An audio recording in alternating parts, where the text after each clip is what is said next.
नारायण हरि ओम। मूकं करोति वाचालं पंगुलंघयति गिरिं यत्कृपातमहं वन्दे परमानंद माधवम। भगवान बोलते हैं मैं तो तुमको कृपा करके सब कुछ दे दिया। एक मनुष्य जन्म देने के बाद मैंने सारी कृपा करके तुमको सब कुछ दे दिया। और देने के बाद ये नहीं, देने के बाद तुमको मैंने खुद जाके तुम्हारा साथ जाके बैठ गया। मैं तुम्हारा एक इंच भी दूर नहीं हूं, मैं निरंतर तुम्हारा साथ ही रहना हूं। हर पल हर सांस में मैं तुम्हारा साथ ही हूं। लेकिन तुमने भूल किया मेरे को, मैं तुमको नहीं भूलता। श्री कृष्ण भगवान जब अर्जुन को बता रहे थे कि देख पार्थ, तेरा और मेरा कितना बार जन्म हुआ, और ये जन्म जितना बार हुआ है सारी बात मेरे को याद है। लेकिन तू माया का कारण तू सब कुछ भूल गया। हम लोग भी कितना बार जन्म लिया और कितना बार सब जन्म को गवात हुए।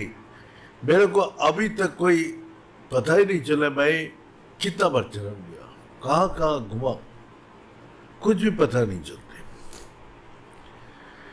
तो इसी प्रकार एक ब्राह्मण का घर में एक नौकर काम करता था। अब उस नौकर ब्राह्मण के इतना सेवा करता था, निरंतर परछाया का मापिक उसके पीछे पड़ा रहता था।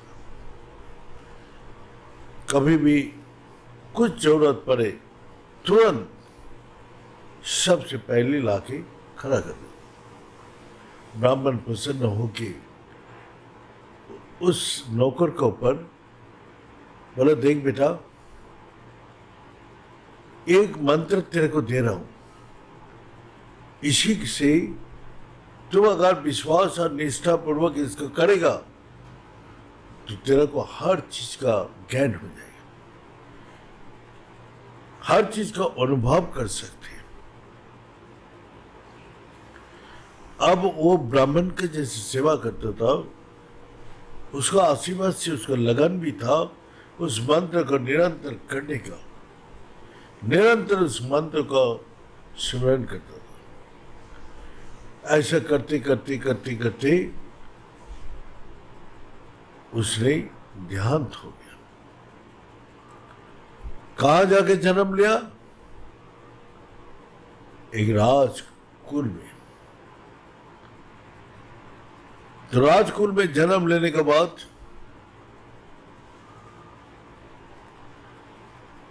ना एक पंडित का घर में जन्म लिया। पंडित का घर में जन्म लेते वो बालक उसका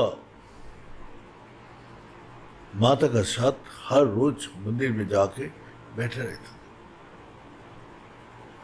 उसका माता जब तक पूजा करता था वहां ही बैठा है, ना भूख ना प्यास, ना कुछ मांगना, ना कुछ अपना बाहर का दुनिया में भटकना। ऐसा करते करते उसको उम्र हो गया। जब उम्र होने लगे तो पंडित जी बोला, अरे इसको पढ़ाई का, इसको टोल में भेज देता हूँ। टोल का पढ़ाई का नाम सुन के बच्चा रोने लगा, माता को पकड़ के रोता था। अब माता ने बहुत बच्चा को प्यार से उसके पिता को बोला, अभी बच्चा हमारा कितना तप करने के बाद मिला,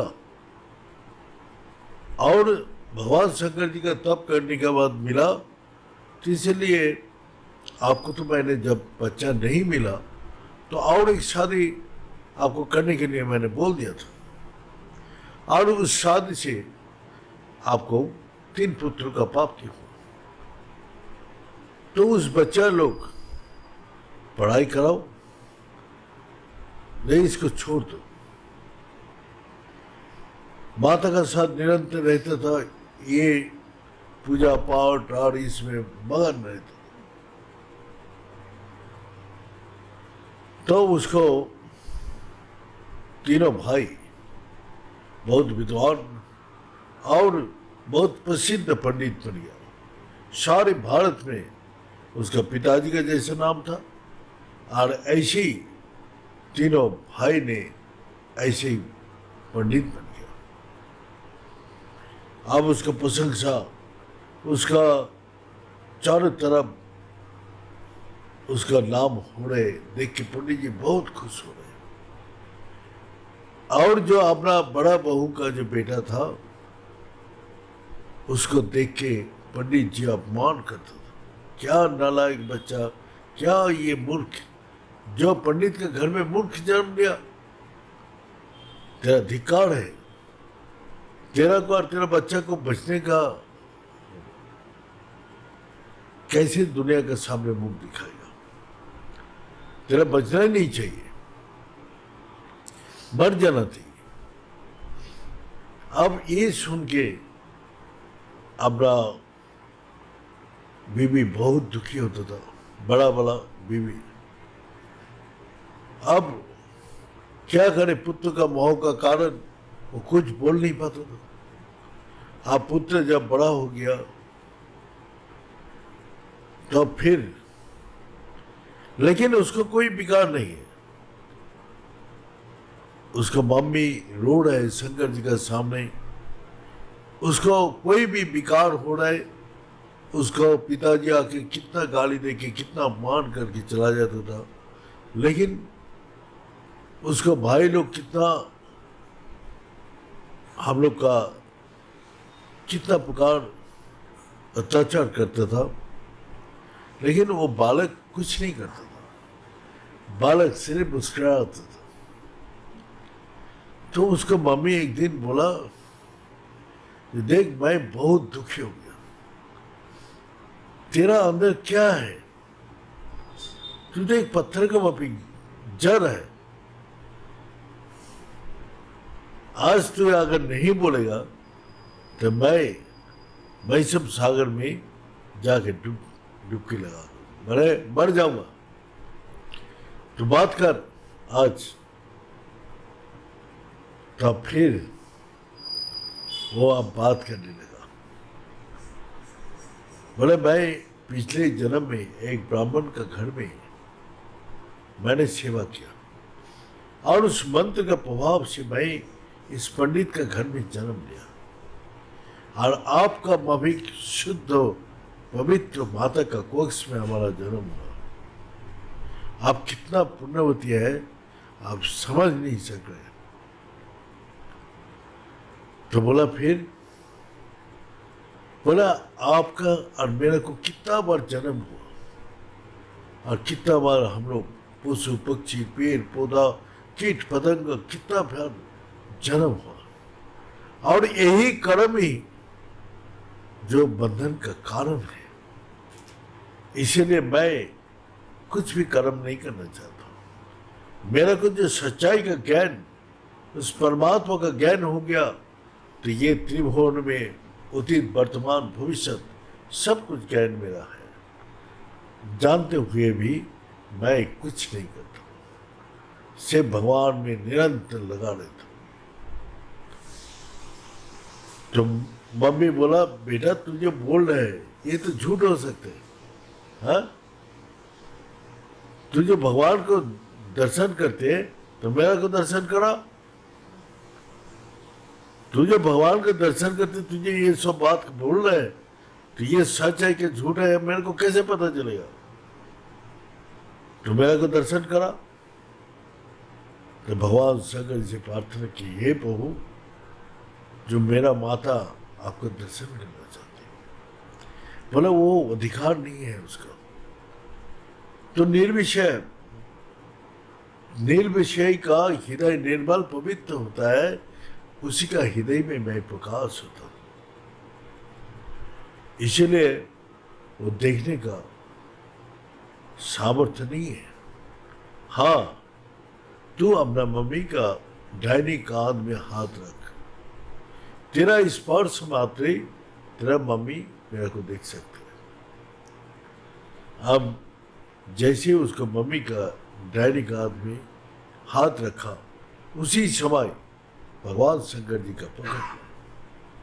देख रहे भगवान शंकर जी, माता पार्वती दिव्य रथ में चारों तरफ प्रचलित प्रकाश, सब देव देवी उसका स्तुति कर रहे, प्रणाम कर रहे, उसका कीर्तन कर रहे, उसका भजन गा रहे, चारों तरफ वेदों का पाठ हो रहे। नंदी भगवान प्रसन्न चित्त होके भगवान शंकर जी और माता को दर्शन कर रहे। नाग, बांसुरी नाग कितना प्रफुल्लित है, त्रिगुणा जो त्रिशूल उसमें जैसा कोटि सूरज का मापिक चमक रहे। उसका माता देख के बेहोश हो गया। ये क्या देख रहा हूं मैं? ये तो मैंने कल्पना तक भी नहीं किया जो ऐसा होता है। जो भगवान का दर्शन किया है उसको आम आदमी उसको कल्पना ही नहीं कर सकते हैं भगवान का रूप क्या होता है। और उसको रूप देखने का बाद इस संसार उसका अंदर फीका होता है, जो राख का मापिक होता है वो उठा के फेंक देता है। तब उसको मम्मी का फिर होश आया, बोले प्रभु मैं तो माँ हूं, ये मेरा बेटा है। मेरा बेटा का और मेरा का ऊपर जो कलंक लगाया है वो कलंक तो मिटाना पड़ेगा। तो बोले तुम्हारा बेटा सारे ज्ञान का अधिकार, सारी शक्ति का अधिकार सब कुछ है। क्या ये 3 लोक में ऐसा कोई पंडित नहीं है जो तुम्हारा बेटा का मापिक है? जब मेरा स्पर्श मात्र ही सारी चेतना शक्ति उसको प्रज्वलित होता है, और चेतना असली ज्ञान है। अब शंकर जी का बात सुन के माता प्रसन्न होके आशीर्वाद, जाओ तुम माता हो, तुम्हारा इच्छा पूरी करेगा यही लड़का। अभी महिषम सागर में वहां का राजा बहुत बड़ा ज्ञान का अनुष्ठान कर रहे हैं, और जो नारद जी वहां उपस्थित है कोई उसका सवाल का जवाब नहीं दे सकते। ये तुम्हारा बेटा जाएगा यही उत्तर देगा, और किसी का क्षमता नहीं है। और तुम्हारा जो दुख है सब दुख यही बेटा, यही बच्चा तुमको मिटा देगा। तथास्तु करके माता और शंकर जी चला गया। तो दिव्य ये देखे उसको माता का समाधि हो गया। समाधि में सारे ब्रह्मांड में से भगवान को दिखाई दे रहा और कुछ भी नहीं है। सर्वम क्लीद ब्रह्म, सब जगह ईश्वर का निवास है और इसके अलावा और कुछ भी नहीं है। इसके बाद वही माता और उसका लड़का दोनों उस सभा में गया। उसका पिताजी और तीनों लड़का वहां उपस्थित हो गया। उस लोग सोचते जी ये मूर्ख बच्चा को लेके आया, ये तो मेरा ही नाम डुबा देगा। उसको बच्चा लोग भी बोलने लगा, पिताजी ये क्या हो रहा है, हम लोग तो अपमानित हो जाएंगे। तो वो लड़का जैसा कोटि सूरज का मापिक चमक रहे थे। नारद जी बुला के उसको सिंहासन दिया सिंहासन में बैठ के जैसे सारे पंडित को उसके सूरज का प्रकाश जैसे होते हैं, उसको मुखमंडल में ऐसे प्रकाश दिखाई दे। तो उसको पिताजी सोचे ये क्या देख रहा हूं मैं, उसको भाई लोग सोचते हैं मैं क्या देख रहा हूं। नारद जी जो पूछा सवाल, सारी सवाल का जवाब दे दिया। नारद जी उसको विजयी घोषणा किया, ये इस धरती में क्या ये तीनों लोगों में सर्वश्रेष्ठ पंडित है, और उसको माला पहना दिया। माला पहना के बाद उसको माता को और राजा ने आप्यायन किया और बोला कि मैं चाहता हूं कि आपको बेटा ये सारी राजपाट मेरा ये सुंदर कन्या है, इसको साथ आपको देके मैं साधना में चला जाता। तो अब बोला ये सब तो हम नहीं ग्रहण कर सकते हैं। भगवान शंकर जी बोला मेरा आशीर्वाद है, ये माया तेरा के स्पर्श नहीं कर पाएगा, तेरा को कोई भी बंधन इस संसार में आज बांध नहीं सकते। इसलिए तू संसार में रहे क्या आत्मा में रहे, तेरा लिए बड़ा है। संसार और धर्म तेरा साथ निरंतर निवास करेगा, तो इसीलिए तेरा को कोई चिंता नहीं है। तू सब चिंता मुक्त होके तेरा माता को प्रसन्न कर। अब उसका पिताजी जो इतना दिन अपमान करके आया, जो भाई इतना दिन उसको अत्याचार किया, जब सब जाके तो उसका पिताजी जब आया अपना पुत्र को बोला पिताजी को प्रणाम करो, तो पंडित को प्रणाम करती सारे दुनिया को पता चल गया ये इसके पिताजी है। भाई लोग को गले में लगाया, जो उसको अपमान लांछना गंजना किया, ये तो घृणी है, इसको तो अज्ञान नहीं है। तो अज्ञान के कारण अहंकार पैदा होते हैं और अहंकार से वो उसको नीचा दिखाती है, अपमान करती है, धिक्कार देती है। अब उस पुत्र का भावना से उसका पिताजी उसका भाई लोग गर्वित होने लगा। जो अभी तक उल्लज्जित हो रहे थे अब उसको सम्मान सबको दे रहे हैं और सबको छोड़ के वो लोग अपना उसी राज में राजपाट करने लगा। पिता माता को राजा रानी बना के लड़का उसका सेवक बन के सारा जिंदगी भर सेवा करते रहे और अंतिम में शरीर छोड़ने के बाद अपना शिव में लय हो गया। तो ये है जो मंत्र का, जो वही मंत्र कैसे आदमी को प्रभावित करते हैं। भगवान उसका हृदय में है, लेकिन जिसका विश्वास है और निष्ठा है उसमें वो जागृत होते हैं, भगवान खुद जाग जाते हैं। बीज मंत्र उसको चेतना का और भी बढ़ा देते। तो इसलिए जो पंडित जो सेवा करने से खुश होकर जो मंत्र दिया और वही पात्र था जिसने धारण करके विश्वास और निष्ठा पूर्वक उसको किया, तो वही बोलते हैं मुंह कंकड़िवाचनम पंखु लंघित गिरी यत कीपा ताहम वंदे परमान दो। जिसका पर भगवान का दया हो जाए, जिसका कृपा करके तो भगवान सब कुछ दे दिया, वही कर्म ही क्री धातु से कर्म करके पाना।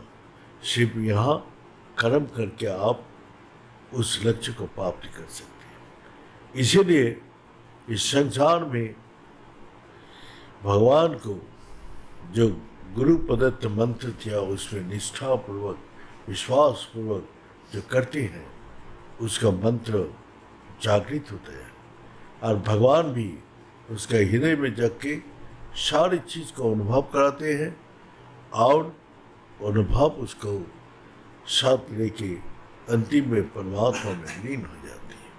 ये बोल के आज यहाँ समाप्त करता हूँ। ओम पूर्णमद पूर्णमेदं पूर्णात् पूर्णमुदच्यते पूर्णस्य पूर्णमादाय पूर्णमेवावशिष्यते। ओम शांति शांति शांति।